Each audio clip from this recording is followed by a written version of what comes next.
Passamos a apresentar os 4 Evangelhos, Revelação da Revelação, Jean Baptiste Rustin. Narração, Paulo de Moraes.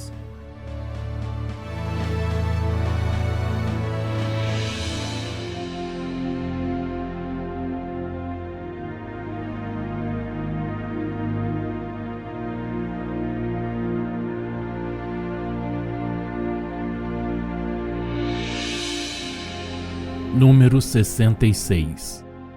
Pergunta: como se davam o desaparecimento de Jesus quando supunham no deserto ou no cimo de uma montanha e o seu reaparecimento entre os homens?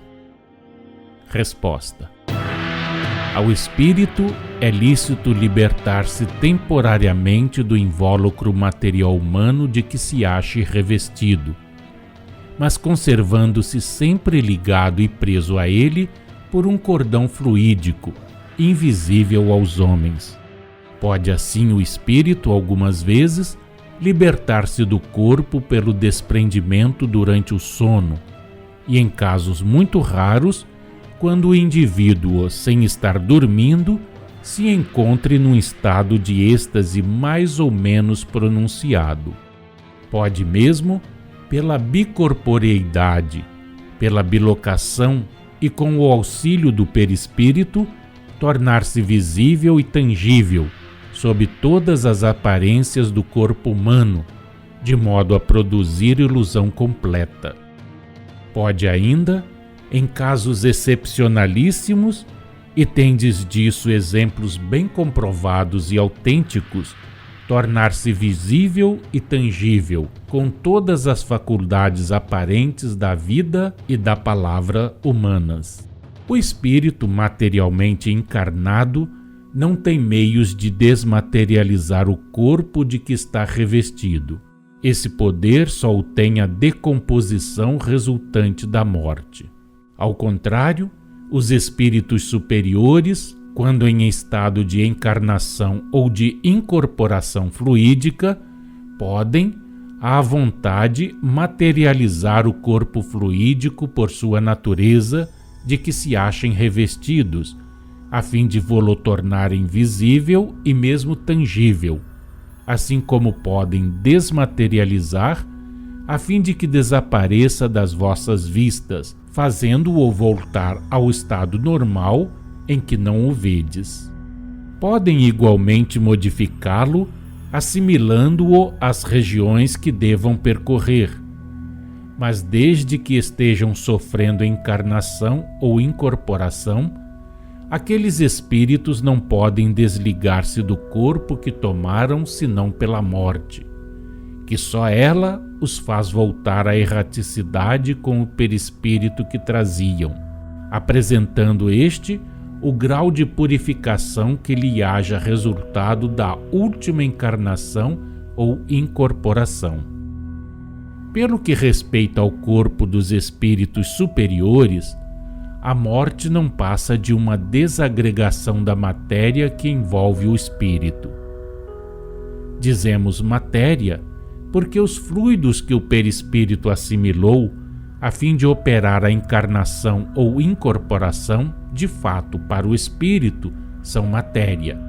Considerada a sutileza dos sentidos de tais espíritos, essa desagregação se aproxima muito da decomposição.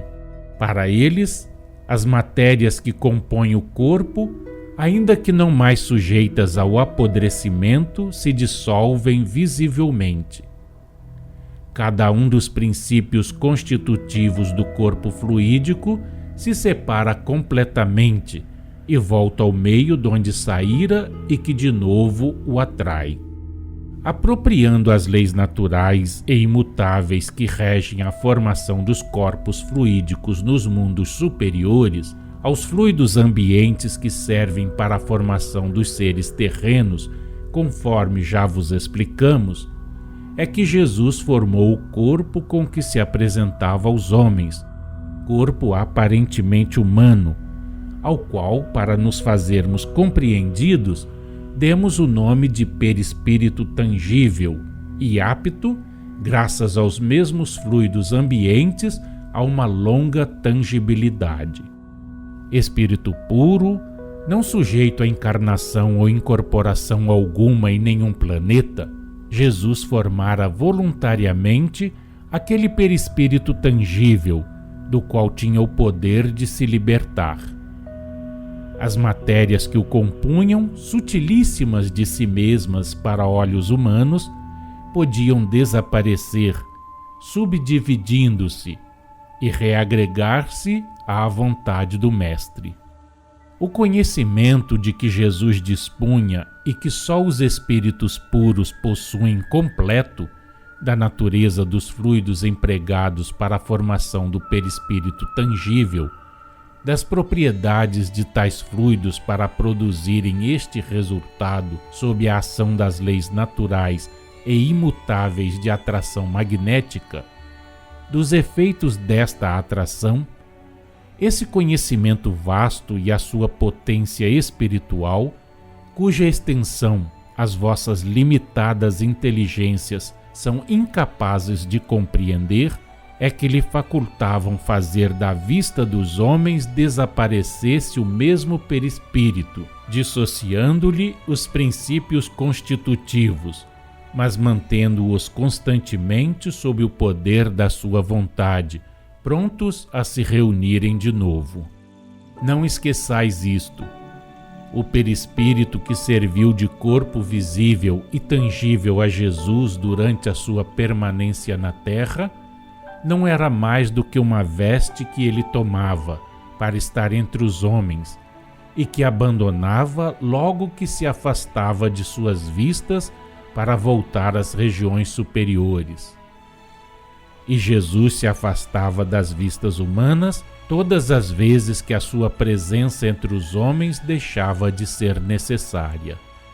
Quando desaparecia, as partes constitutivas do perispírito tangível apenas se eclipsavam, para surgirem de novo logo que o Mestre o quisesse. Dizemos que apenas se eclipsavam porque elas se separavam, mas sem deixarem de permanecer tais quais eram, sem deixarem de existir, prontas a se reunirem novamente pela ação da vontade de Jesus. Não havia solução de continuidade na vida orgânica daquele corpo durante a ausência de quem o mantinha.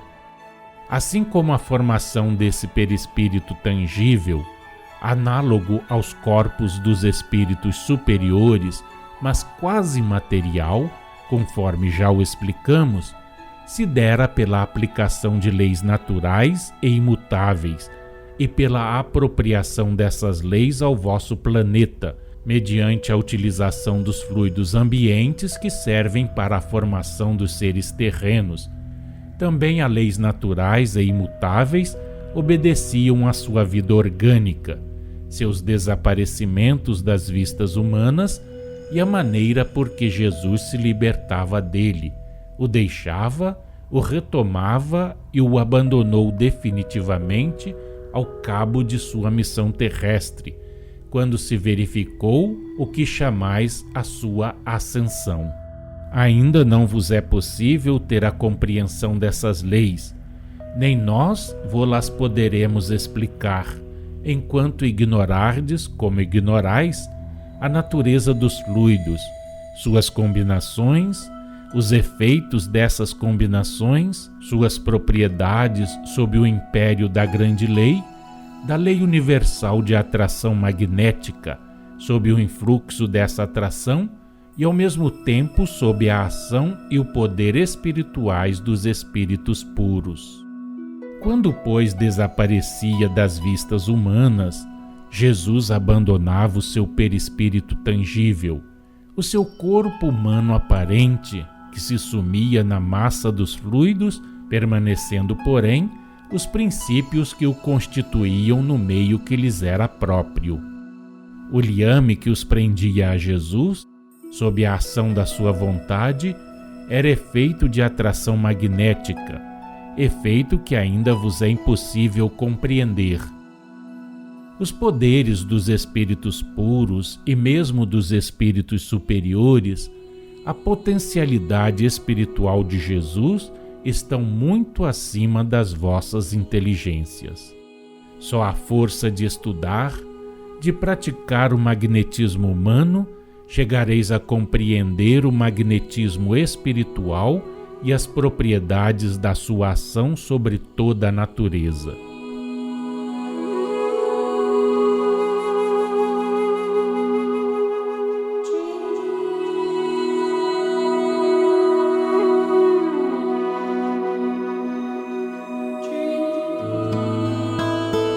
Acompanhe no próximo programa mais um trecho de Os Quatro Evangelhos, Revelação da Revelação, Jean Baptiste Rustin.